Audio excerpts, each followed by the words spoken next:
How do you think George Osborne feels this morning waking up and realising that these comments that he's allegedly made to more than one person, Andrew, have made headline news, and rightly so? She's not going to rest until she's chopped up in bags in my freezer. Well, I hope he feels terrible, because he should. It's a shocking thing to say, and he's been getting worse and worse about Theresa May. He's been referring to her as a dead woman walking. Well, that worked fine as a political metaphor. Yes. Until suddenly it's compounded with this rather over-the-top, unpleasant... It is sinister. That's exactly the word. It's sinister.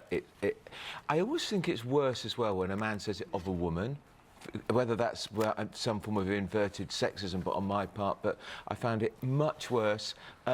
He's just got to get over the fact she sacked him when she became Prime Minister, and told him to grow up and to get some emotional intelligence. Well, he hasn't done either, has he? Kevin, there's this debate that's happening today about abuse and intimidation of parliamentary candidates in the UK. There's been a survey that was done, and some of the statistics are absolutely shocking. We're hoping Diane Abbott's going to come in, because she comes under a huge amount of abuse on Twitter. Almost half of all abusive tweets in the run-up to the general election, 45% received by one person, So Diane Abbott. in light of that, here is somebody who has been the Chancellor, who's been at the forefront of British politics for many, many years, parading as an editor of a newspaper now and coming out with a comment like that. It just seems extraordinary. Oh, absolutely. I mean, it's vile and it's sick, and it's that idea of physically harming a woman. Now, he's not saying he's going to do it, but in his mind, he's created this image of chopping somebody up and putting them in your freezer. That's what psychos do. That's what murderers do. I'm sure he's now hiding. He'll hope it's going to go away. He might yet be forced to apologise. The London Evening Standard, which he edits, is a huge free sheet in the capital city. He's become very, very embittered because she sacked him, and I don't recall him talking like this in the past, but it's not just abusive images he's created. And he hasn't said it. He hasn't said it publicly. He hasn't published it. This isn't something that he has tweeted.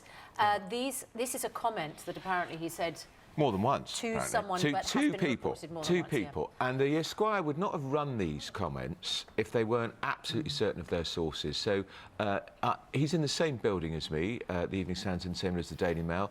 I've never heard him say anything like that. But we know from the tone of the Evening Standard, it's very personal between him and her. His whole life collapsed politically. He thought the referendum would be won, David Cameron would stand down, he'd become Tory leader, Prime Minister, and it all fell apart. And he's blaming her. Having covered politics for 30-odd years, I'm pretty certain if he hadn't said it, he would have issued a statement yesterday saying, look, that wasn't me. Really? So I'm sorry, all the evidence suggests he has said it. He did say it. He has said it. So, but what sort of example is that setting Terrible. when we're trying to get some sort of control over the abuse that MPs, and not just MPs, but lots of people face on social media, when you have somebody in that sort of position with that sort of responsibility, feels like it's okay to say those sort of things publicly? No, he was Chancellor of the Exchequer 7 years. He had designs to become Prime Minister. He's now the editor of a very big, influential newspaper. So you shouldn't use that type of imagery.